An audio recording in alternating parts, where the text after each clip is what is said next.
bien. Bueno, ¿por qué estudiamos solidificación? Porque nosotros no solamente vamos a utilizar piezas obtenidas por el método de colado, en el cual la estructura que se obtiene es la estructura que se forma directamente durante la solidificación, sino que también, cuando nosotros compramos una barra laminada, esa barra laminada, ¿de dónde proviene? Proviene de que las aleaciones en estado líquido, o sea, las aleaciones se obtienen en estado líquido y después solidifican en forma de lingote o de lingote largo, palanquilla de colada continua, y a partir de ahí viene el proceso de forjado o de laminación. Pero muchos de los defectos que ocurren durante la solidificación son arrastrados a pesar de las transformaciones que ocurren durante la deformación plástica. Entonces, vamos a prestarle especial atención. Y no vamos a hacer práctica de laboratorio de esto ahora, pero el año que viene, cuando veamos soldadura, vamos a ver efectivamente en el microscopio la estructura de solidificación. Porque en la soldadura, ¿cómo es? Uno prepara una junta, así, ¿no es cierto? Supongamos que se prepara la junta con un bisel, ¿no? Así. Y luego, con algún método que proporciona energía, gotas líquidas van a ubicarse en esta región, que después se va a llamar el material de aporte, y van a solidificar. Y van a solidificar y van a formar una estructura típica, como la que vamos a describir hoy, que se va a mantener siempre, porque la pieza, una vez que está soldada, ya se utiliza, ¿eh? O sea, no se hace un tratamiento térmico, salvo casos particulares, un tratamiento térmico para modificar la estructura. Así que muchas características de la estructura y defectos como poros, rechupes y demás se van a encontrar ahí en las soldaduras. Bueno, entonces empezamos con solidificación.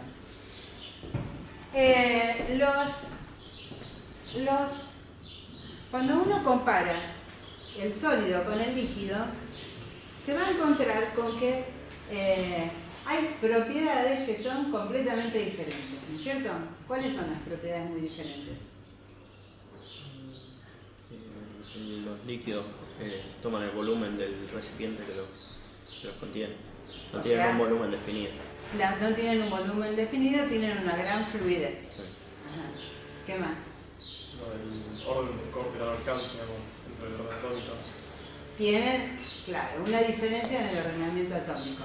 Y en cuanto a propiedades.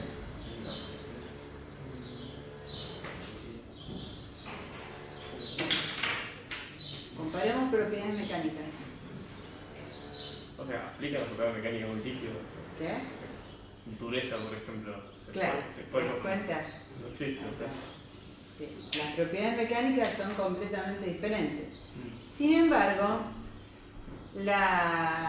si nosotros comparamos el volumen que ocupa el sólido con el volumen que ocupa el líquido, la diferencia está en el orden de un 5%.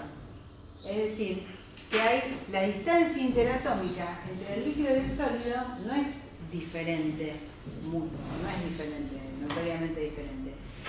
Y también uno puede comparar el calor necesario para pasar de sólido a gas con el calor necesario para pasar de líquido a gas, es decir, el calor de vaporización y el calor de ¿cómo se llama? De sublimación. Y también son valores parecidos. También son valores parecidos. Eso quiere decir que la fuerza de los enlaces interatómicos en los sólidos y en los líquidos es también parecida. que es lo que uno primero intuitivamente diría, bueno, son muy distintos porque la fuerza de los enlaces son distintas o porque las distancias entre átomos son distintas, pero eso no ocurre. La única diferencia realmente importante es la estructura, lo que vos hablaste, el orden de largo alcance y el orden de corto alcance que tienen las dos estructuras. Acá yo les voy a pedir que todos ustedes escriban en su carpeta esta gráfica. Esta gráfica está acá, que no está en el apunte. Esta gráfica es la que indica la variación de la energía libre de Gibbs con respecto a la temperatura. Hicimos esta gráfica cuando hablamos de transformaciones en estado sólido y ahora la hacemos para comparar el líquido con el sólido, ¿no? Así que, bueno, pónganla, dibújenla en el apunte, donde ustedes quieran, la tienen que tener siempre en la mente. Se usa esta función termodinámica porque es justamente la que analiza las transformaciones de fase. Muy bien, entonces si nosotros vemos la variación de la energía libre del líquido y la del sólido, vemos que, bueno, las dos disminuyen la temperatura, pero que su valor coincide en un punto. Y ese punto es la temperatura a la que pueden estar en equilibrio el sólido y el líquido, que es la temperatura de fusión. Es una temperatura, como la energía libre de las dos fases es la misma, las dos fases pueden existir, coexistir, mantenerse. Como cuando decimos, tenemos el vaso con agua y hielo a 0 grados. No es que sea un equilibrio estático, porque efectivamente átomos de líquido pasan al sólido y del sólido pasan al líquido, pero se va a mantener esas dos fases. Entonces, ¿cómo es la expresión de la energía libre de Gibbs? Bueno, ustedes ahí la tienen, es la entalpía menos la temperatura por la entropía. Entonces, cuando estamos en la condición de equilibrio, eso quiere decir que la energía libre de ambas fases es igual. Reemplazamos por sus expresiones y luego agrupamos. La diferencia de las entalpías es el calor latente, el famoso calor latente de fusión. Es el calor latente. Y esta es la entropía configuracional, que quiere decir la diferencia de entropía que va en contra del sistema cuando pasa de un estado desordenado a un estado más ordenado. Bueno, muy bien. Entonces, esa diferencia de entropía va a ser igual al calor latente dividido la temperatura de fusión. Muy bien. Entonces, nosotros estamos en el estado líquido y vamos a tener vamos a hacer un dibujito acá, vamos a tener una cantidad de pequeños grupos de orden de corto alcance. Voy a dibujar así un poco, no son todos del mismo tamaño, pero son todos grupos de pequeña cantidad de átomos. Vamos un chiquitito, bien. Entonces, estos que son los grupos de de corto alcance, cada uno de estos es uno de los grupos de orden de corto alcance. A estos grupos los vamos a llamar embriones, porque va a ser a partir de ellos que va a empezar el proceso de solidificación. Algunos de estos grupos de orden de corto alcance se van a transformar en núcleos. Y luego de esos núcleos, a partir de esos núcleos, el resto de átomos se va a venir a ordenar y van a crecer. Los núcleos van a crecer. Entonces el proceso de solidificación consta de dos etapas. Primero la nucleación y luego el crecimiento de esos núcleos. ¿Sí? Muy bien. Entonces, la solidificación no puede ocurrir nunca a la temperatura de fusión, porque ahí las dos fases están en equilibrio. Es necesario un subenfriamiento, quiere decir que el sistema se encuentre a una temperatura, por ejemplo la temperatura T1, a donde haya una diferencia de energía libre que va a ser la fuerza impulsora de la solidificación. O sea, que la solidificación no ocurre a esta temperatura, sino que requiere un grado de subenfriamiento. ¿Por qué? Y ese grado de subenfriamiento tiene que ver con la creación de la interfase sólido-líquido. Como los núcleos son muy chiquitos, en relación con su volumen, va a haber una gran superficie. Una esfera grande, digamos, ¿por qué es esférica? En la naturaleza las formas son esféricas, las gotas... tienen más volumen, menos área. Claro, para tener la menor área de superficie posible. ¿Por qué las superficies son zonas de alta energía? A ver.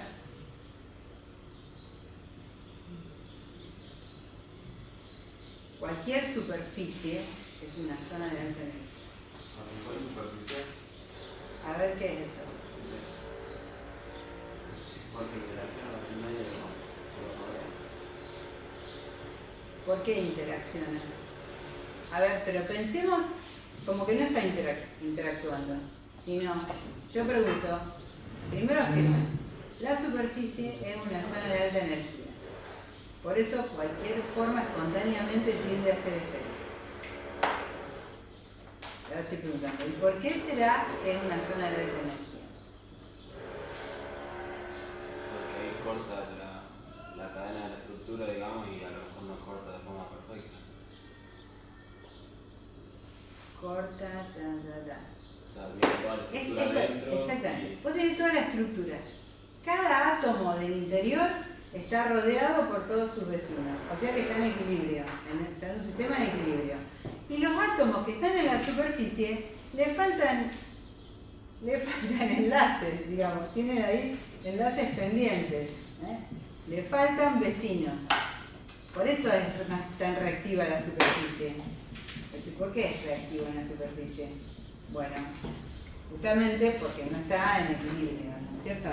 Entonces, el grado de subenfriamiento necesario para que comience la nucleación está relacionado con la necesidad de crear la interfase sólido-líquido. Entonces nosotros planteamos que hay dos energías libres puestas en juego. Una es la energía libre volumétrica, que es, positiva, favorable a la transformación, porque al encontrarnos a una temperatura por debajo de la temperatura de fusión, la condición de menor energía es la sólida. Entonces, esta diferencia de energía libre, o sea, si el sistema está en estado líquido va a tener este nivel de energía, pero cuando pase al estado sólido va a reducir su nivel de energía. Entonces, esta es la fuerza impulsora. Es la fuerza impulsora. Pero al mismo tiempo hay un gasto de energía libre para crear esa interfase. Profe, ¿qué nos referimos con la interfase de sólido-líquido? La pared. La interfase es Toda la superficie. la superficie entre las dos fases. Se llama interfase. No tiene otra energía libre. Hablamos de dos energías, una que está la energía adentro y otra que está afuera. Hay dos energías libres. Una que es la que impulsa la transformación, que es la volumétrica. ¿Por qué? Porque pasamos a un estado de menor energía. El sólido tiene menor energía que el líquido a esa temperatura. Pero la necesidad de crear la interfase sólido-líquido es una energía que retarda el proceso, porque se va a consumir, se va a necesitar energía para crear la interfase sólido-líquido. Entonces, la energía libre volumétrica está es la fuerza impulsora de la transformación y esta la retarda, porque va a consumir parte de esta energía para poder crear la interfase. Esta interfase son todos átomos fuera de equilibrio. Ahora lo va a entender un poco mejor y si no volvemos. Bueno, entonces vamos a ver ahora la etapa de nucleación. La nucleación puede ser homogénea o heterogénea. Y en la nucleación homogénea no interviene ningún factor externo. O sea que los núcleos proceden directamente desde el líquido. Son de ese tipo de embriones. Bueno, acá tenemos entonces expresada la energía libre volumétrica. La energía libre en función del tamaño del embrión. La energía libre volumétrica entonces va a ser, asumiendo que es esférico para tener la menor superficie, va a ser el volumen de la esfera por el delta G0 que lo sacamos de la curva, que es energía libre por unidad de volumen. Y la energía libre superficial es la superficie de ese determinado embrión por este gamma, que es la energía superficial o tensión superficial por unidad de superficie. Por lo tanto, esta va a tener, si uno la grafica, para una temperatura, para temperaturas que van decreciendo, en función del radio, tiene una gráfica de este tipo. ¿Por qué varía con la temperatura la energía libre volumétrica? Porque, vamos a hacer de nuevo el G en función de la temperatura, y acá tenemos temperatura de fusión. Y acá tenemos la temperatura T1, y entonces a esta temperatura T1 corresponde un delta G0, que es este segmento. Pero si el sistema se encuentra a una temperatura T2 menor, el delta G0 tiene otro valor, es mayor. Por lo tanto, se grafica como una rama así más empinada. Y la temperatura T3 está por acá, y esa constante, digamos, este valor constante, se expresa con esta gráfica. En cambio, la variación de energía superficial no depende de la temperatura y es una exponencial, una cuadrática. Entonces, se representa de esta manera. La variación de energía libre del sistema va a ser la variación de energía libre volumétrica, que es esta que está acá, que se considera negativa porque es un aporte de energía, más la energía necesaria para crear la interfaz. Entonces, ahora nosotros podemos representar los dos términos en una misma gráfica. La energía libre volumétrica, que vimos que tiene esta forma, que es negativa, y la energía libre superficial. Sumamos los dos términos y nos va a dar una curva como la roja. Entonces, vean que esta función tiene un máximo ahí. A ese máximo lo vamos a denominar radio crítico. ¿Qué quiere decir el radio crítico? Quiere decir que cualquier embrión que tenga un tamaño superior al crítico, si crece, disminuye la energía del sistema. Y cualquier embrión que tenga un tamaño inferior al crítico, si desaparece, disminuye la energía del sistema. O sea que, ¿cuáles son los...? Sí, es lo que yo veo acá. Yo veo que un embrión que tenga un tamaño superior al crítico, si crece, disminuye la energía del sistema. Pero un embrión que tenga un tamaño menor, o sea que sea más chiquitito, para disminuir la energía del sistema, tiene que desaparecer, decrecer. Entonces, ¿cuáles de todos estos embriones son los que efectivamente van a ser núcleos? Van a ser aquellos que tengan un tamaño superior al crítico. Entonces, por ejemplo, podemos decir,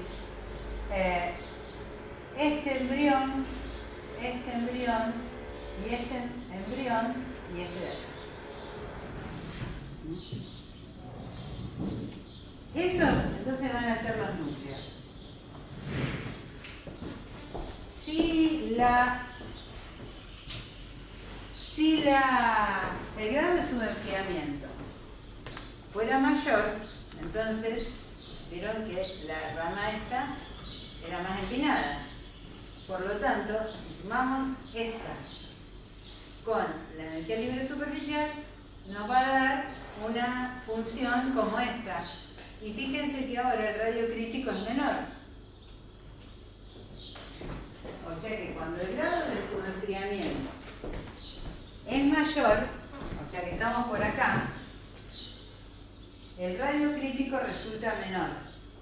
O sea que nosotros no solo vamos a tener estos embriones, sino que a lo mejor vamos a tener este otro, y este otro, y este otro que está acá, y este otro que está acá, y este otro que está acá, suponemos. Vamos a decir así, más o menos.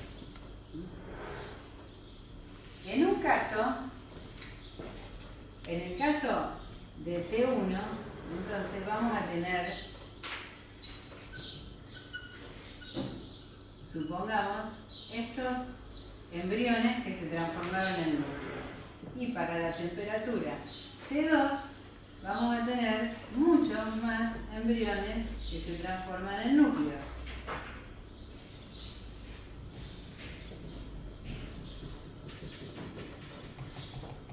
¿Qué consecuencia va a tener esto? Grano más chico. Claro, exactamente. Cuando termina entonces el proceso de nucleación, en el que ya está establecido, entonces cada uno de estos embriones va a crecer. ¿Hasta cuándo va a crecer? Hasta que se choca con el otro que también viene creciendo. Cada uno va a crecer. ¿Y cómo crece? Los átomos desordenados del líquido van a ir y van a hacer un enlace en la superficie. Claro, claro. Porque así va a ir reduciendo la energía del sistema para transformarse todo completamente en sólido. En este caso, fíjate que los granos van a ser mucho más chiquitos. Entonces acá vamos a tener una estructura de grano grande y acá vamos a tener una estructura de grano pequeño. Una estructura de grano pequeño. Grano grande y grano pequeño. En la temperatura 2, ¿cuál es la diferencia de la temperatura 1? Acá está la gráfica. Sí, pero cuando decimos el grado de el grado de subenfriamiento es la diferencia entre la temperatura de equilibrio y la temperatura real a la que está ocurriendo la solidificación.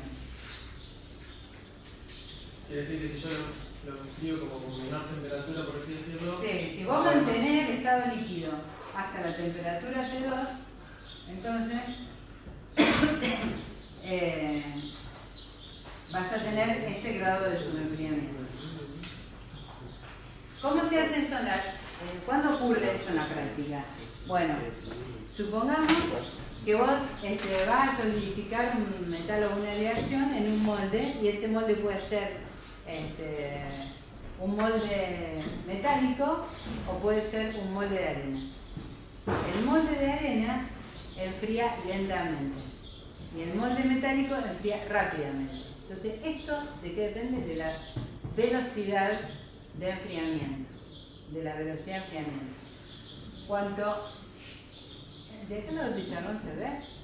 ¿La cámara? Sí. Todavía no escribiste, pero... No, yo para no escribir o borrar. Escribo acá. Pero se escribe ¿Pero así. vos me ves a mí? Sí, voy. Ah, bueno. Pero hay que ver si va se a ver. escribe la letra. Entonces se va a ver. Ahí se ve. Sí. Ah, bueno. Sí, se ve. Entonces, si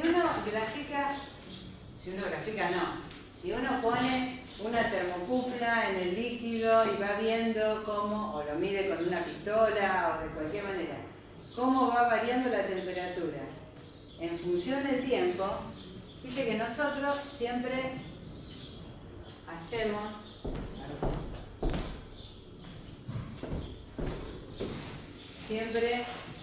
ahora lo voy a hacer más con un poco más de realismo, siempre hacemos así, ¿no es cierto? Viene enfriándose el líquido y la temperatura permanece constante mientras coexisten las dos fases.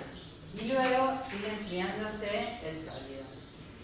Bueno, si esta es la temperatura de fusión, lo que se observa en la práctica experimentalmente es que para temperaturas, para velocidades más rápidas, la solidificación comienza a temperaturas más bajas. Entonces, hemos encontrado acá... ¿Cómo? Que tiene que ser aumentado la velocidad, pero sin fragilizarlo. Claro, para mejorar las propiedades mecánicas. Entonces, ¿cómo se puede mejorar las propiedades mecánicas? Con un afinamiento de grano. Eso ya lo sabíamos, ¿no es cierto? Lo dijimos muchas veces. Pero esta es una manera. Una manera de obtener estructuras de grano fino es enfriando rápidamente. ¿Está? ¿Se entendió? A ver, ¿alguna pregunta? Puede ser que mejorar la propiedad mecánica con grano más fino porque tenemos más borde de grano. Sí, claro, es porque tenemos más borde de grano, las dislocaciones no pueden deslizar, sin embargo, al no haber ninguna fase frágil, no está fragilizando, aumenta el límite elástico sin que aumente la fragilidad, por lo tanto también hay tenacidad. ¿Cómo sería una fase frágil? Y una fase frágil podría ser en un acero la cementita. Entonces vos tenés un acero, ¿cómo lo endurecer? Y aumentar el porcentaje de carbono. Si no aumenta. Tenés que elegir uno. Claro, vos tenés que elegir un acero de más resistencia y entonces en lugar de un 1010 va a elegir un 1045 o un 1060. Porque vos ya sabés que son más duras. Pero, ¿qué están introduciendo ahí? Cementita. La cementita que está en la perlita, que ustedes podrían decir es muy poquita. Sin embargo, eso reduce la tenacidad de la aleación. Por eso, ya les había contado que toda la tendencia de tener más resistencia unido con tenacidad es el afinamiento de grano o la combinación de granos dúplex, se llaman aceros que tienen granos de ferrita y granos de austenita simultáneamente, o de vainita, otras microestructuras que vamos a ver después. Muy bien. Hasta ahora solo vimos acá está la expresión matemática. Vimos la nucleación homogénea. Y para enfriar, ¿por qué te tema del molde de arena y otro? Sí. Otro método de secuenciación. Y vos podés... Un frío con un ventilador en vez de aire libre o algo así. También, claro. Sí. Pero, ¿dónde está tu líquido? En el centro. No, el líquido está en algún contenedor. No. Y ese contenedor influye, ¿cierto? Pero sí, uno puede enfriar el molde, por ejemplo. Tener un molde refrigerado. Tener un molde metálico y le haces circular agua por adentro, haces agujeros, como se hace con los moldes, toda la matricería para hacer resina, cosas de plástico, las tapas de las puertas de los autos, las alfombras de los autos, todo eso que son piezas muy grandes, que son de material de polímero. Todas esas matrices están refrigeradas y que tienen agujeros por adentro donde pasa el agua. Así que ahí también. Digamos que esas serían las maneras en nucleación homogénea.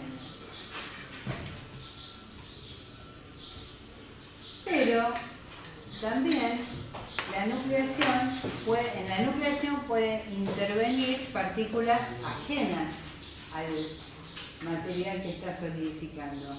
Ajenas que pueden ser partículas sólidas que están dispersas en el líquido. Pueden ser impurezas, pueden ser arenas del molde que se desprendieron del molde, y esas partículas pueden servir como agente nucleante, es decir, facilitar la nucleación.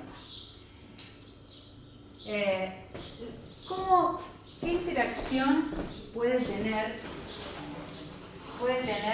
una partícula sólida con el líquido?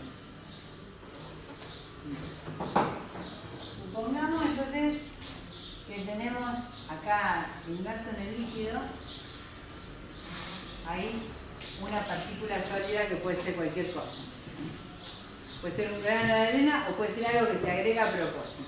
Ahora voy a dibujar muy grande este pedacito. Entonces ese pedacito,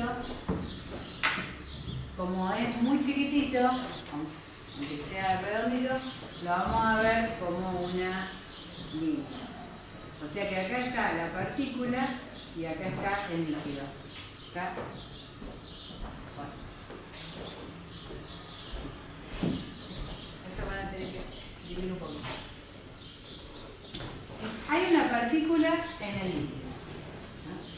Entonces, cuando se forma el sólido, puede mojar completamente la partícula. Sería el caso de cuando estamos los que fabrican el maní recubierto. Bueno, ese recubrimiento cubre completamente la superficie del maní. Podría ser que se forme un sólido así, o podría ser que no haya ningún efecto.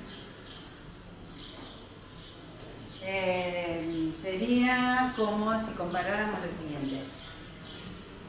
Sobre la mesa, nosotros acá tiramos una gota de agua y una gota de mercurio.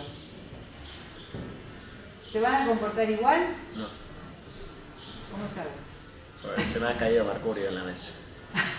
Qué peligroso. No, se me rompió el termómetro. Muy bien. ¿El agua qué hace? Se desparrama, se dispersa, ¿no? Aprovecha toda la superficie y se esparce sobre ella. El mercurio, ¿qué relación tiene con esta superficie?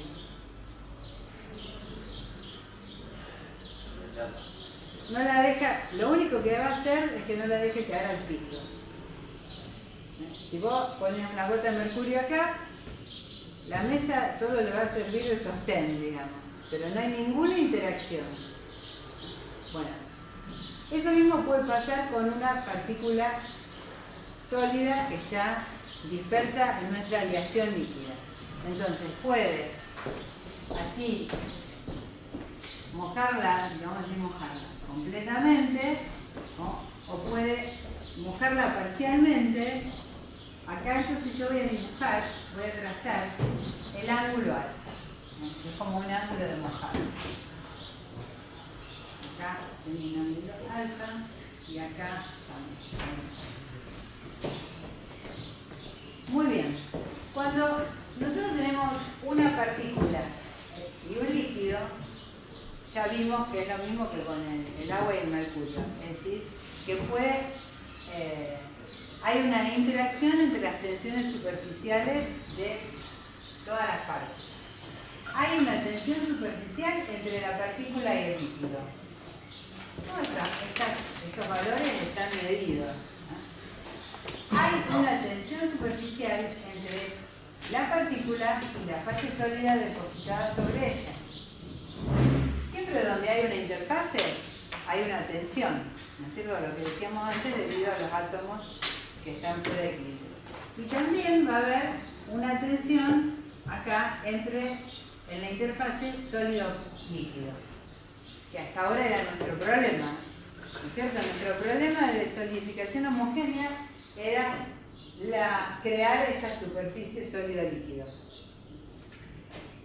Bueno, entonces, si nosotros hacemos una ecuación de todas las energías estas puestas en juego en este punto, lo expresamos de esta manera.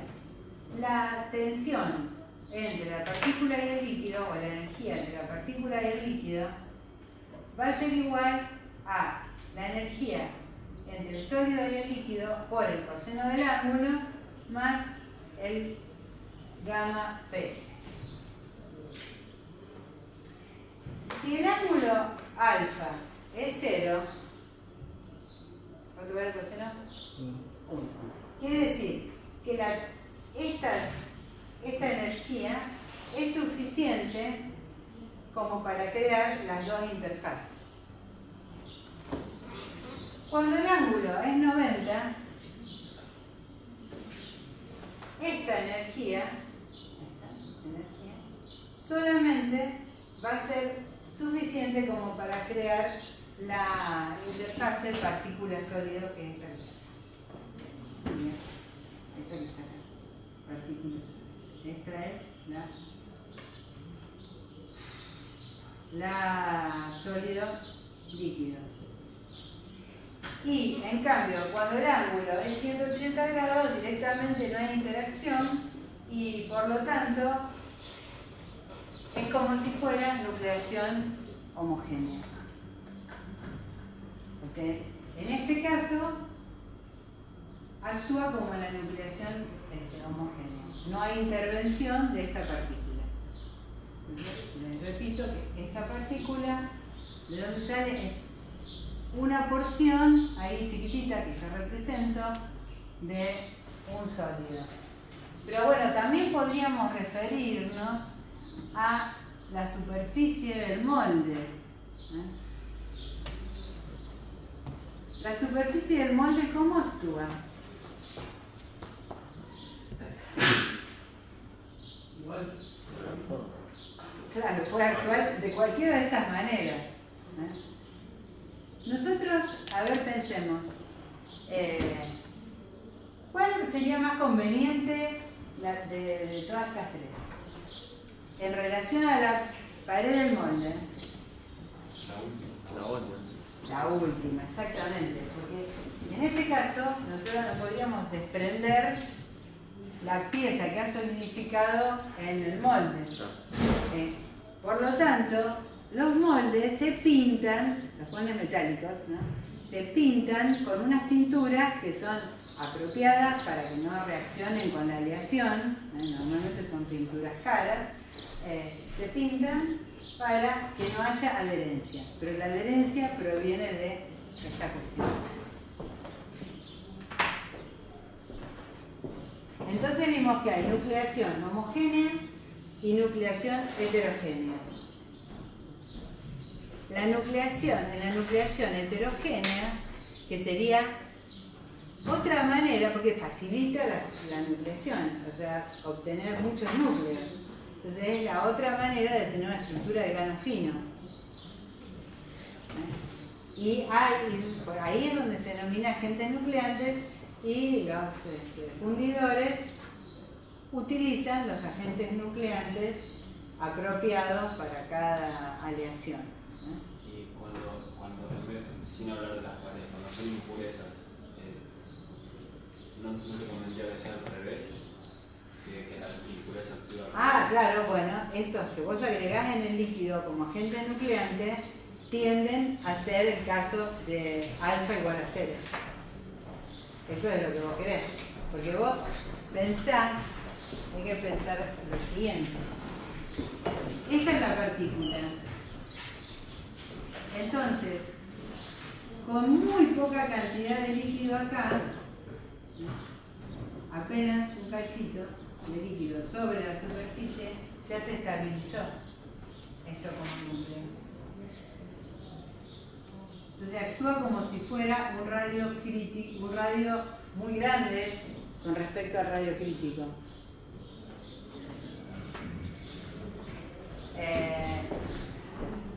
¿Cuál sería la desventaja? Bueno,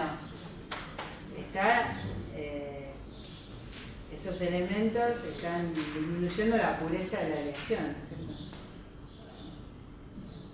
Son agentes extraños. Pero bueno, también, así como dentro de los proveedores para la industria de la fundición, las pinturas, las arenas, los aglutinantes, también están los agentes nucleares.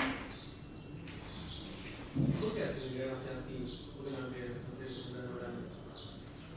Porque todas esas partículas están dispersas en el líquido y cada una de esas partículas actúa como un embrión. Ah, como un montón de esas partículas. Claro, claro. O sea, es súper impuro. Bueno, no. Pero eso sería Tampoco es tanta. daría duplex, agregarle esas partículas. No, porque eso te facilita la solidificación. Entonces va a ocurrir la solidificación a temperatura más alta. Vos, por ejemplo, podés tener, sin necesidad de enfriar rápidamente, podés tener una estructura de grano fino en toda la pieza. Homogénea, o sea, toda la Y bien homogénea, y bien homogénea. ¿Cómo es homogénea? Que tiene un... Homogénea la estructura. Ah, Porque cuando uno tiene una pieza, la superficie, que es de donde se extrae el calor, se va a enfriar mucho más rápido que el núcleo. Entonces vas a tener una estructura de grano fino en la superficie y en el núcleo una estructura diferente. Muchos fabricantes de piezas, justamente lo que no dicen, es como un secreto, ¿no? Uno a veces se pone a estudiar por qué una pieza de una determinada máquina tiene más resistencia, supongamos, al desgaste, que otra pieza que nosotros queremos fabricar igual con la misma aleación. Mirás la estructura y vos tenés una estructura de grano súper fino en un caso y nunca vas a saber, porque en realidad no es que estás agregando toneladas de agente nuclear. A veces son trazas de pequeñas cantidades, pero los efectos son muy importantes. O sea que tenemos dos maneras de tener estructura de grano fino, resumiendo. Enfriando rápidamente desde el estado líquido para provocar una solidificación a baja temperatura, o bien agregando agentes nucleares. Ahora vamos a tener este problema. Me olvidé de corregir. No entendí la parte de esa, de provocar una solidificación a baja temperatura. Cuando enfriás, fíjate esta gráfica de acá. Perdón. Ah,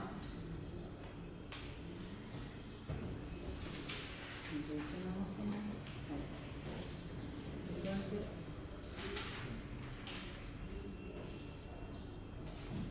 bueno, estaba corrigiendo el problema que teníamos antes y llegué hasta ahí. Así que vamos a seguir así. Bueno, eso es lo que dijimos hasta ahora. Nosotros entonces, de acuerdo, el título es control de la estructura, porque ¿qué es lo que nosotros tenemos que hacer? Es justamente actuar sobre el proceso de producción para tener la estructura deseada. Entonces, por un lado, actuamos sobre la nucleación y eso nos permite tener grano fino o grano grueso. Y ahora viene la segunda etapa, que es la etapa de crecimiento. Entonces yo digo, ¿cómo va a crecer el grano? El grano puede crecer en forma X biaxial, es decir, uniforme en todas las direcciones, para crear un grano esférico, digamos, a partir de ese núcleo, una esfera, o una forma poliédrica, ya que va a ir chocando con los otros que crecen. Y acá digo, o no. ¿Qué sería o no? Que en lugar de crecer como granos, crezca así en formas columnares o con ramitas. Esto se llama estructura dendrítica. Entonces ahora vamos a estudiar el crecimiento de esos núcleos. Para estudiar el crecimiento, vamos a ver primero los metales puros y después las aleaciones. Entonces, para estudiar el crecimiento, se procede de la siguiente manera. Se utiliza un molde muy pequeño que se llama navecilla. Es un molde chiquito, será más o menos de esta longitud, y alargado. Y de él se extrae calor por esta pared de este lado. De un solo lado se extrae calor. Lo que hace es como si tomara una pequeña porción de ahí. Entonces, si yo tomo una porción de líquido de ahí, el calor solamente se va a extraer por esta cara. Entonces, la navecilla es un pequeño molde alargado de que se extrae calor solamente por esta cara. Si se extrae calor por esta cara, quiere decir que los núcleos se van a formar acá, porque es lo primero que se va a enfriar, y luego esos núcleos van a crecer, van a ir creciendo. En este dibujo, la interfase sólido-líquido está en esta posición. Entonces, la interfase es la pared que está entre la fase sólida y la fase líquida. El gradiente de temperatura va a tener esta forma. No sé, esto es un dibujo que lo hice yo así. No sé si es igual o es distinto, depende de la conductividad térmica de la fase sólida y de la fase líquida. Pero lo que sí es seguro es que de este lado vamos a tener la zona más fría. Y que de este lado vamos a tener la temperatura decolada del líquido. ¿Se entiende? La temperatura a la cual estaba el líquido cuando llenamos ese moldecito. Y si esta es la interfase sólido-líquido, la temperatura en esta interfase es la temperatura de fusión, porque es la única temperatura a la cual pueden coexistir el sólido y el líquido. Entonces suponemos esta pared, ¿no es cierto? La interfase. Si sobre esta pared se asoma una pequeña prominencia sólida, esta P es de prominencia, una naricita, el sólido crece un poquito hacia adelante, ¿con qué se va a encontrar? Con un líquido que está a una temperatura por arriba de la temperatura de fusión. Por lo tanto, ¿qué le va a pasar a esto?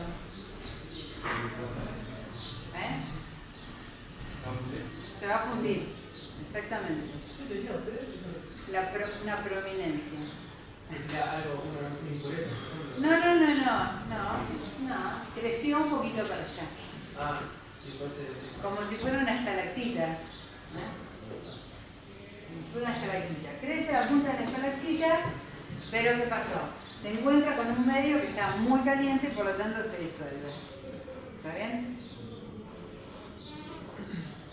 Ahora bien, si por algún medio se pudiera, esto se puede hacer, extraer calor desde la cara líquida, en un laboratorio se puede hacer, extraer calor desde la cara líquida, muy rápidamente se hace, y tener el líquido subenfriado, esta prominencia se va a encontrar con un medio, esta prominencia sólida se va a encontrar con un medio propicio para crecer, para seguir desarrollándose, porque el líquido está subenfriado, como vemos acá, líquido subenfriado. está por debajo de la temperatura de equilibrio. Y entonces era una pequeña naricita que puede ir creciendo y incluso a su lado pueden crecer también ramitas, ramificaciones que se llaman ramificaciones primarias o secundarias, como en este caso, y eso da lugar a lo que se llama una estructura dendrítica, como las estalactitas. ¿Vieron ustedes? ¿Qué son las estalactitas? Son un modo de solidificación del carbonato de calcio.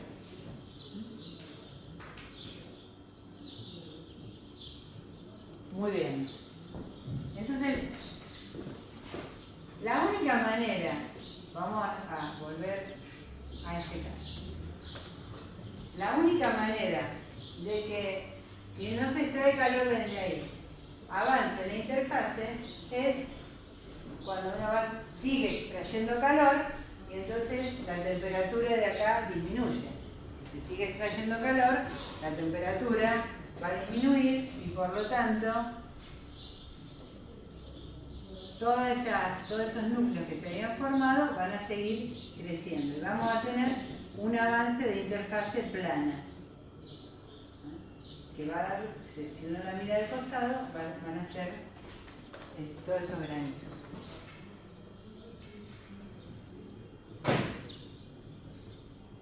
Muy bien, estas son experiencias hechas en laboratorio, pero ahora volvamos a la realidad. La realidad, entonces, es que solamente, si vos tenés todo un líquido acá, el líquido en esta lingotera, nosotros lo vamos a llamar lingotera, o podría ser un molde. ¿Se extrae calor de dónde? De las paredes, a través de las paredes del molde, o de la parte superior, si querés. Es imposible extraer calor de la parte central. ¿Están de acuerdo conmigo en eso? ¿Sí? Sí, es imposible, porque vos tenés... ¿Cómo es un molde para fabricar una pieza? Es una caja que adentro tiene un hueco y que se llena con el líquido, y ese líquido solidifica ahí. Entonces, ¿por dónde va a solidificar? Empieza a solidificar en las paredes, cuando toma contacto con las paredes frías, y va a seguir solidificando hacia adentro, ¿verdad? A medida que se va enfriando desde las paredes externas. Entonces no es posible extraer calor, meterse dentro del molde y enfriar el centro, ¿no es cierto? Por lo tanto, en los metales puros, la formación de estructuras dendríticas es imposible. Es imposible. Sin embargo, en las aleaciones, que en realidad son la mayoría de los materiales que se usan para fabricar piezas, sí se ve estructura dendrítica. Así que ahora vamos a estudiar solidificación de aleaciones. ¿Seguimos un poquito más? Una pregunta. Cuando hablamos de metales puros, ponemos gente nucleante, ¿eso no incluye nada? ¿Sí? No, acá no estamos hablando de la presencia de los agentes nucleares. Estamos considerando que la nucleación ocurre en la pared fría, del lado donde se extrae calor. Pero si yo pongo agente nucleante, ¿eso va a ser una reacción? No lo tomás como elemento aliante. Pero sí incluye alguna propiedad. Sí, puede, claro. Mecánica a lo mejor no. No, pues son trazas. Sí, son trazas, pero te puede influir en alguna propiedad física. Sí, son partes formitas. Pero te puede influir en alguna propiedad física. Yo no entendí por qué metales puros no se da la estructura esa Ah, muy bien. porque dijimos que en el molde se va a enfriar, o sea, si vos tuviese ese molde con metales puros, con un metal puro, Sí. también se va a enfriar de afuera hacia adentro. Claro, se va a enfriar. Si yo tengo este molde, se va a enfriar, se van a formar primero los núcleos acá, ¿no es cierto?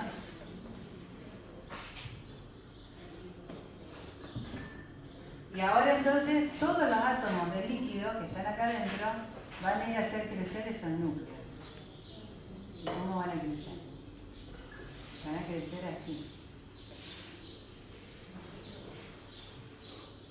Desde afuera hacia adentro. Y no hay manera de extraer calor desde acá. Entonces, el avance de la interfase va a ir siguiendo los gradientes térmicos. Y va a ser un avance de interfase que se llama plano, porque vos vas a tener los gradientes térmicos así, ¿no es cierto? Las curvas isotermas, y entonces a medida que en esta isoterma, cada isoterma alcance su enfriamiento, va a ir avanzando la interfase. La interfase acá va a ir avanzando a medida. Un caso como este que es lo más común. Lo más común es que las aleaciones tengan una temperatura de solidificación más baja que los metales puros. Sí, más baja que los metales puros. La única excepción a eso es cuando nosotros tenemos, más prolija, a quedar para la posteridad. Cuando nosotros tenemos una aleación que con un diagrama isomorfo, ponele. Y ahí, en este caso, ¿ves? Sube la temperatura. Pero ustedes piensen en todos los casos que estudiamos aparte de este. Y en todos los casos, como en el diagrama de hidrocarbono, baja la temperatura. En un diagrama con eutéctico, baja la temperatura de este lado y también de este lado. Entonces eso se denomina coeficiente de partición, que es la relación entre la concentración del sólido y la concentración del líquido. Esto es así. Cuando uno está a cualquier temperatura a la cual estén coexistiendo las dos fases, la concentración del sólido dividido la concentración del líquido es menor que 1. ¿Está? Bueno, de este lado pasa lo mismo, ¿eh? La concentración del sólido es menor que la concentración del líquido. Entonces vamos a analizar un caso como este. Perdón, ¿siempre menor a 1 o...? No, acá en este caso no. Ah, claro, porque menos sólido. No hay menos sólido. Si vos te pones por acá, la concentración del sólido es mayor que la concentración del líquido. Entonces acá el K0 es mayor que 1. Pero estos son casos puntuales. Viste que cuando hablamos de los diagramas isomorfos son muy pocos porque la coincidencia que tiene que haber entre los dos elementos.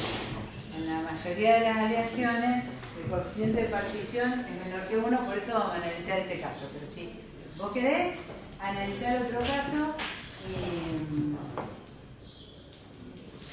y te va a dar lo mismo al final, el mismo resultado. Pero bueno, tomamos esto.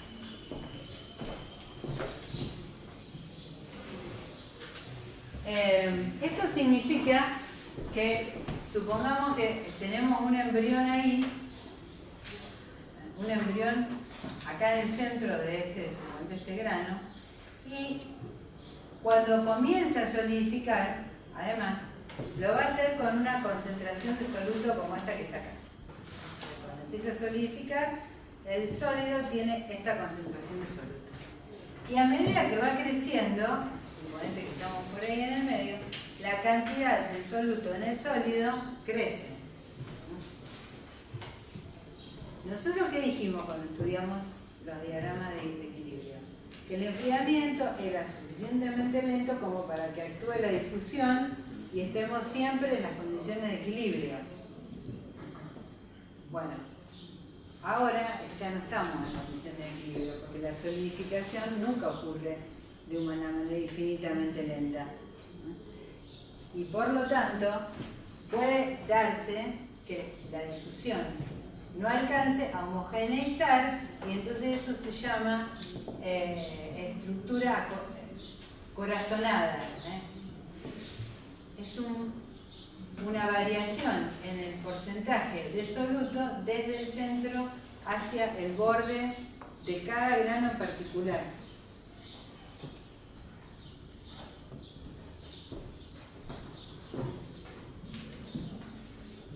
¿Se puede corregir eso? Supongamos que se solidificó rápido y todos los granos aparecen con este problema que se llama segregación. Es lo que dijo Mauro con ese proceso de recalentado para que se distribuya más homogéneamente el aliado. Exactamente. ESR se llama. No, se llama recocido. Ah, No sé, cada uno fácil. puede ponerlo. Ustedes pues, me podrían haber dicho, sin usar ningún término, y caliento. Simplemente calentando, ustedes que saben que al haber un gradiente de concentración se va a activar la difusión para homogeneizar. Entonces, el tratamiento se denomina recocido, porque es calentar y después mantener un tiempo y enfriar lentamente. Sí, pero había otro procedimiento que era mucho más caro, que era, no me acuerdo si tenía rayos X, no sé qué tenía, que era por el problema de la segregación. Sí, este es un problema de segregación, porque la segregación quiere decir Porque hacía que las dos cosas. la concentración no es uniforme. Hacía el recocido y después le hacía el otro tratamiento de X, Z, no me acuerdo cómo se llama. Pero lo hacían en Estados Unidos, no me acuerdo. Lo tenían que mandar a hacer. ¿A Inglaterra? A Inglaterra. No, en Inglaterra lo que hace es el ensayo de tracción en atmósfera de hidrógeno. Eso es lo que hacen. Sí, pero hacían, entonces no, hacían otro tratamiento. ¿Otro tratamiento? Sí. Bueno. Era muy caro. Bueno, después lo pienso o te lo preguntamos. Bien. Ataque posible sería para evitar la fragilización del material, por ejemplo. En este caso, En general. O puede tener los recocidos son calentamientos con enfriamiento lento y tienen muchos objetivos diferentes. Muchos objetivos diferentes. En este caso es homogeneizar la composición química. Corregir un defecto de solidificación. ¿Qué consecuencia tiene ese defecto? Bueno, que vos no vas a tener las mismas propiedades en todos los puntos. Por ejemplo, si vos tomaras un grano, esto sería una microsegregación, porque es a nivel granular, una microsegregación. Si vos tomaras dureza, microdureza, en el grano vas a encontrar con que es más blando en el interior, porque tiene menos cantidad de soluto, y más resistente o más duro cuando te acercás al borde de los granos. Al variar la cantidad de soluto, cambian las propiedades.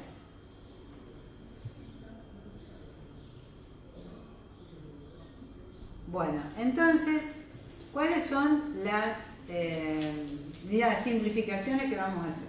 Todo el mundo sabe que la difusión en los sólidos es más lenta que la difusión en el líquido y que la difusión en el gas. Ahora nosotros vamos directamente a considerar nula la difusión. La difusión en el sólido es despreciable. Vamos a decir.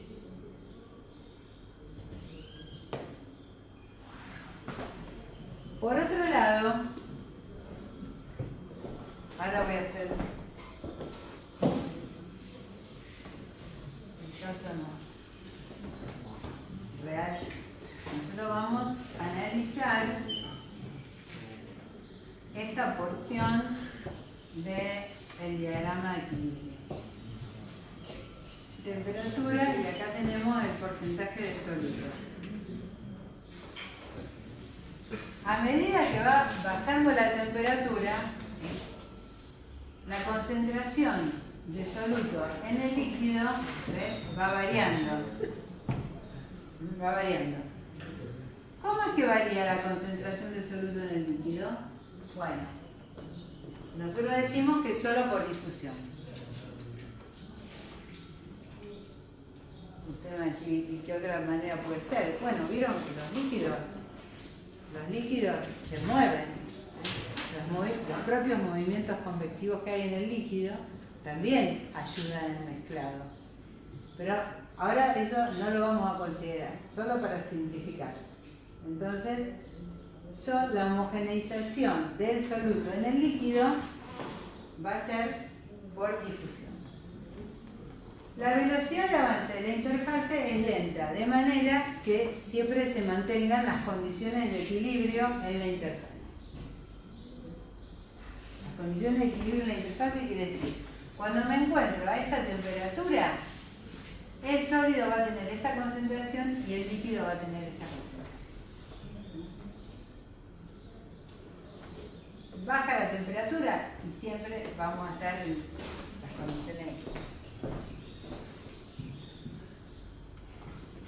También vamos a considerar nuevamente que la solidificación ocurre en una navecilla. Entonces, acá lo que se representa es, en el eje X, la longitud de la navecilla. Este es el extremo por el que se extrae calor. Así que, ustedes si quieren acá, háganle una Q, una flechita con la Q, para no olvidarse que el calor se extrae por acá. Y que por lo tanto, la zona más caliente va a ser el extremo derecho. Esta es la zona más caliente dentro de la navecilla. Podemos decir que se encuentra, como todo el resto está bien aislado, se encuentra a la temperatura de colado.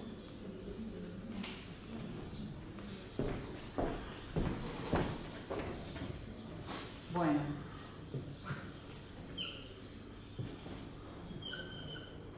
acá tengo X, entendido en la navecilla, y acá representamos porcentaje de soluto.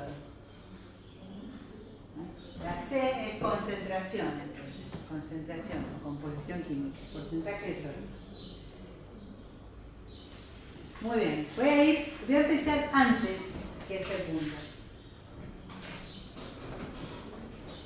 Cuando comienza la solidificación, el primer sólido que se forma tiene esta composición química, esta que está acá. Entonces, que es menor que C0. Este es el C0 y el primer sólido va a tener acá voy a representar entonces el C0, donde la C está X, y el primer sólido va a tener esta composición que sería el CS1. CS1.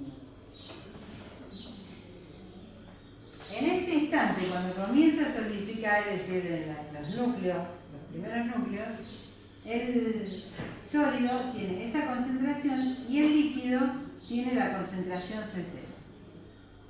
¿Estamos bien? Bueno, avanza la interfase y estamos a una temperatura como esta. Entonces supongamos que estamos a una temperatura. Cuando avanza hasta ahí, el sólido aumentó su concentración, su composición química y va a tener ahora este valor que le vamos a llamar CS2. Entonces CS2 está acá. Ahí. Y CS2 está en equilibrio, aquí vamos a mostrar la temperatura T2, está en equilibrio con un líquido que tiene esta composición química, Cl2, está por acá. Bueno, a medida que avanza la interfase hasta llegar a esta temperatura,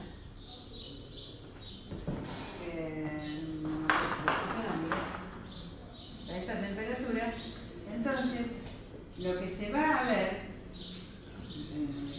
es una distribución de soluto que tiene más o menos esta forma y que a medida que fue solidificando, avanzando en la interfase, el líquido que estuvo en equilibrio tenía esta concentración. Entonces, en cada momento de la interfase hubo un líquido de esta concentración en equilibrio con el sólido que se formó. La forma de esta gráfica, que es la que tenemos acá, es la forma de esta gráfica, va a depender de la velocidad de extracción de calor, de la velocidad de difusión y del coeficiente de partición.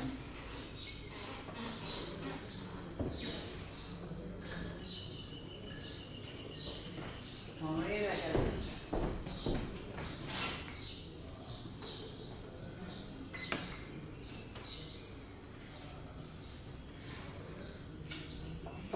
Entonces, vamos de nuevo. El primer sólido que se formó, ¿qué representamos en ordenada? Concentración. Bueno, concentración, o sea, porcentaje de sólido. ¿A dónde trazamos la abscisa? En el C0, la composición original de la aleación. ¿Qué composición química tiene el primer sólido que se formó? La CS1. Entonces supongamos que la interfase avanzó hasta acá. El porcentaje del soluto en el sólido fue variando según esta línea, mientras que la composición del líquido fue variando sobre esta línea.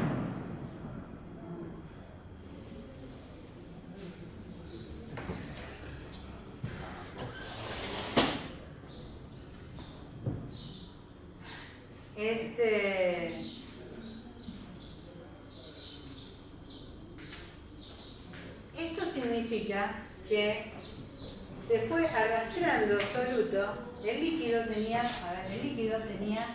esta concentración C0. Pero el sólido que se formó en ese lugar tiene una concentración mucho menor. Entonces yo siempre hago la siguiente metáfora o comparación. Es como si acá en este piso nosotros tuviéramos una cantidad de tierra y yo empiezo a barrer desde allá. Cuando barro me va a quedar con menos cantidad de tierra, ¿no es cierto? ¿Y dónde quedó la tierra que yo voy sacando? Se acumula adelante de la escoba, sería en este caso. Entonces, el soluto que falta de acá, porque el líquido tenía composición C0, pero el sólido ahora tiene menor composición. Entonces, el soluto lo arrastra la interfase hacia el líquido que está justo delante de la interfase. ¿Y cómo se distribuye?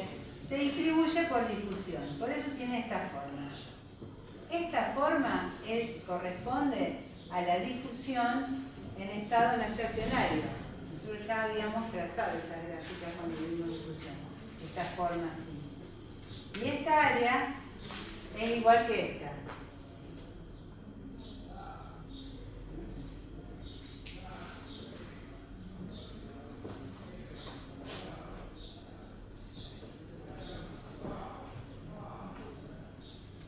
Entonces, acá se analizó esto, lamentablemente el dibujo tiene este desperfecto, que es que las áreas no son iguales, cuando en realidad deberían ser iguales, porque todo el soluto que falta en el sólido, ¿a dónde está? Enriqueciendo el líquido que está adelante de la interfaz. Eso ocurre hasta que el sólido alcanza la composición C0. Cuando el sólido alcanza la composición C0, el sistema entra en lo que se denomina un estado estacionario, porque a partir de acá todo el sólido va a seguir siempre con la composición C0.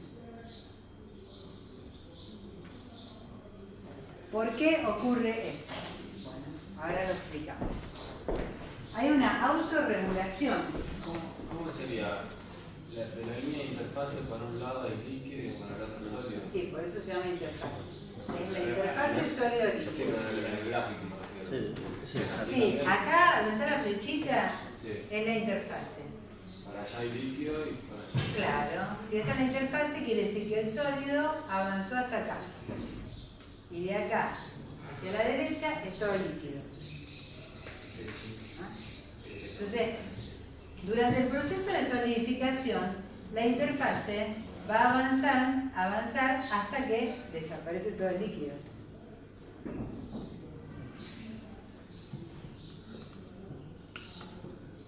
Como cuando ponemos a hacer hielo en la cubetera. ¿A dónde se forma el sólido? En la pared. Porque a todos nos pasó que sacamos rápido y adentro estaba líquido. Quiere decir que el sólido lo vimos, ¿no? El sólido se forma en las paredes y va avanzando, la interfase sólido-líquido va avanzando hacia el centro. En este caso, como esto es una navecilla y acá está completamente aislada y solamente se extrae calor de este lado, la interfase va a avanzar en la dirección de X. Y si no fuese la navecilla de agua, si fuese un contenedor normal, sería todas las paredes. Sí, claro. Pero primero entendamos la navecilla, porque si no, porque es lo más simple. Es lo más simple. Entonces nosotros dijimos, bueno, viene avanzando la interfase con composiciones que varían desde este valor hasta que se alcanza la composición C0 en el sólido. Y cuando se alcanza la composición C0 en el sólido, acá comienza un estado estacionario. Un estado, digamos, autorregulado. Autorregulado. ¿Qué quiere decir autorregulado? Ahora lo vamos a explicar. Si la interfase está por acá, suponete, por acá, cualquier punto de estos. Acá está la interfase ahora. De acá para allá está la fase líquida, este es el líquido, y esta es la distribución de soluto en el líquido. Bueno, acá hay dos velocidades que están puestas en juego. Una es la velocidad de avance de la interfase, que esa es la que se llama R. Y eso tiene que ver con la velocidad de extracción de calor. El calor se puede extraer lentamente o se puede extraer rápidamente, y en el caso de un molde puede ser, si es metálico, extrae el calor mucho más rápido porque es gran conductor del calor, y si es cerámico. Entonces, esa es velocidad de avance de la interfase. Y la otra es la velocidad de difusión, del soluto en el líquido. Le voy a copiar eso acá, el diagrama de equilibrio, para caminar menos. Acá tenemos la composición C0. Si la velocidad de avance de la interfaz es mayor que la velocidad de difusión, es decir, se extrae calor muy rápido, entonces el líquido no va a alcanzar a distribuirse así, sino que se va a acumular. Va a haber una acumulación de soluto adelante de la interfaz. O sea que la concentración,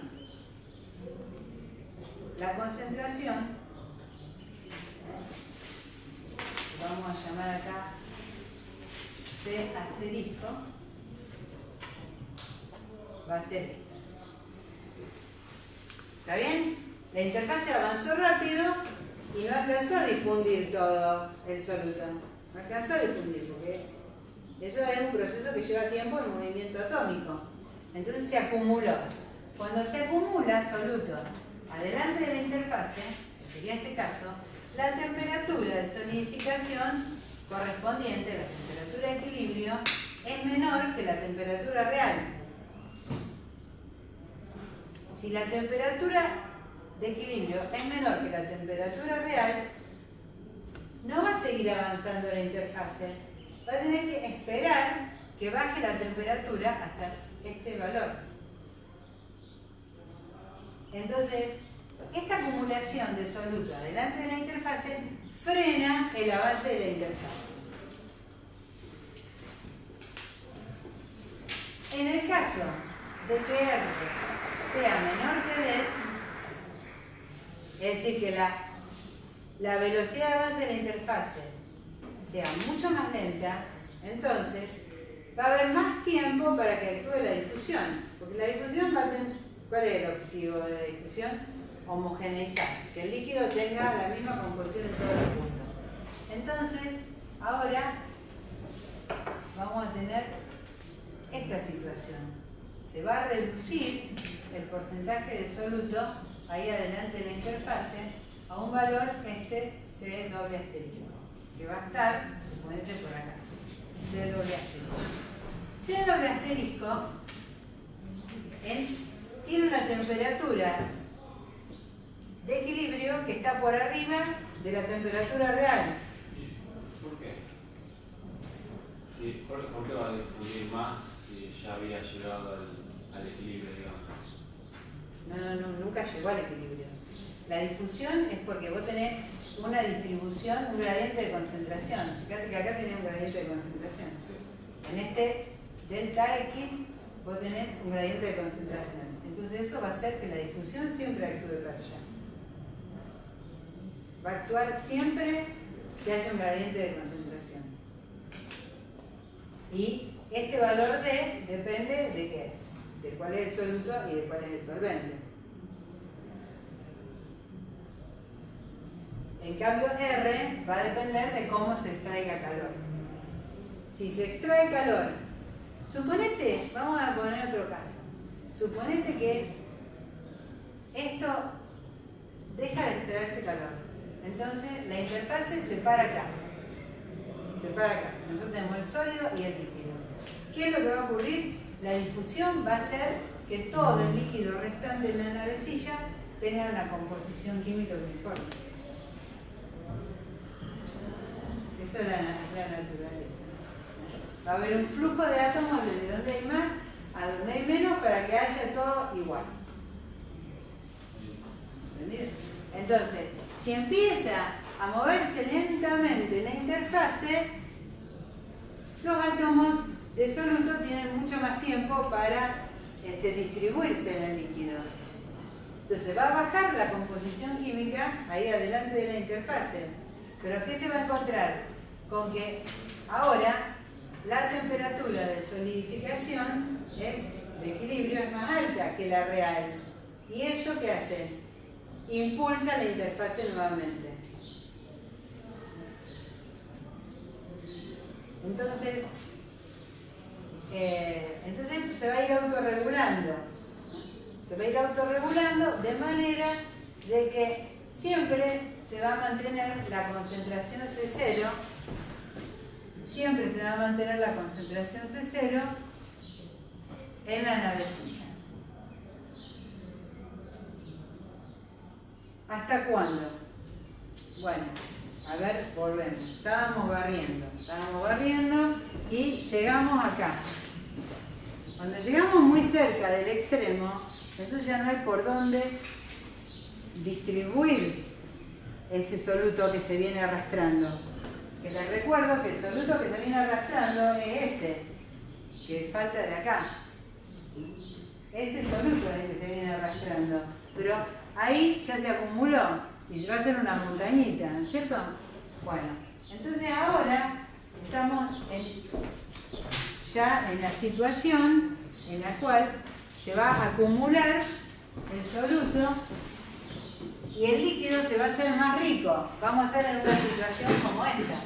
El líquido sobre en el extremo derecho de la navecilla se va a hacer más rico en soluto.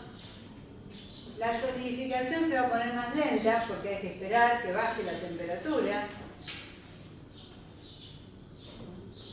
Esperar que baje la temperatura para que esto se transforme en sólido.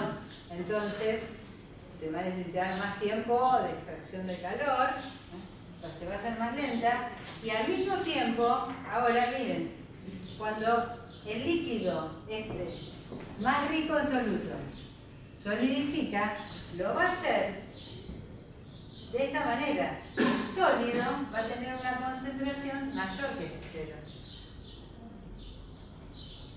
Área se va a ir acumulando en el extremo hasta que termina de solidificar de esta manera.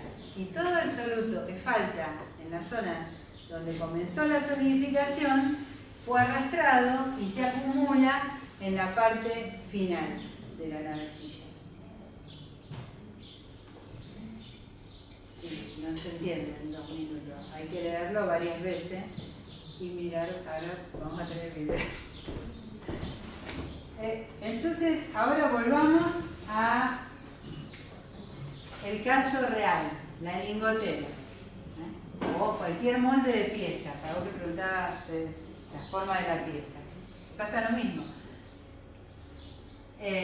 Vas a tener una distribución de soluto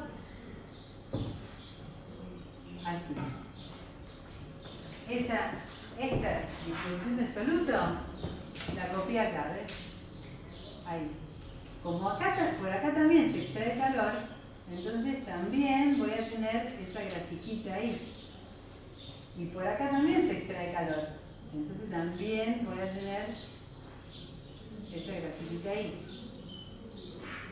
O sea que en las paredes, miren qué peligroso esto, ¿no?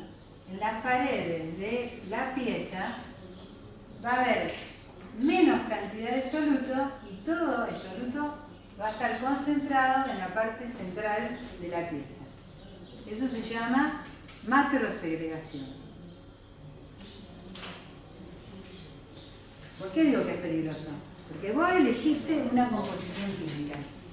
Elegiste una dada composición química. ¿Por qué? Porque esa cumple con las necesidades de la pieza. Y resulta que la aleación va a ser muy pobre justo en la superficie, que es donde siempre las solicitaciones van a ser mayores. Por ende, desgaste, fatiga o fricción, torsión, cualquier cosa, siempre las tensiones son más altas en la superficie. Y entonces por eso nosotros decimos que la segregación es un defecto. ¿Cómo se corrige? Calentando. Calentando a la temperatura lo más alta posible para que la difusión actúe y homogeneice. Y ahora, para terminar, antes del descanso, vamos a tener que eliminar todas esas hipótesis que pusimos al comienzo. Al comienzo dijimos, la difusión en el sólido es nula. Es nula, no es nula. Será más lenta que en el líquido, pero no es nula. Por lo tanto,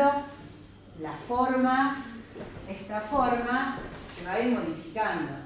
Por ejemplo, esto no va a quedar tan bajo, porque la difusión va a hacer que haya átomos que vengan para acá. En el líquido, el mezclado del soluto en el líquido, ¿es solo por difusión? No, se mezcla también por el movimiento del líquido que está ahí en permanente ebullición, digamos. ¿Qué más dijimos?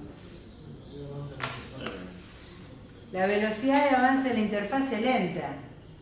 Bueno, puede ser lenta o puede no ser lenta, porque ahí ya va a intervenir el material del molde, el espesor de la pieza, un montón de cosas. Entonces, la verdad es que los defectos de segregación se van a modificar y pueden tomar un perfil cualquiera, como esto que está acá representado, o cualquier otro, que depende de cada situación. Bueno, ahora vamos a hacer el descanso, y después del descanso vamos a ver otra consecuencia de la segregación de solutos, que es la formación de la estructura dendrítica.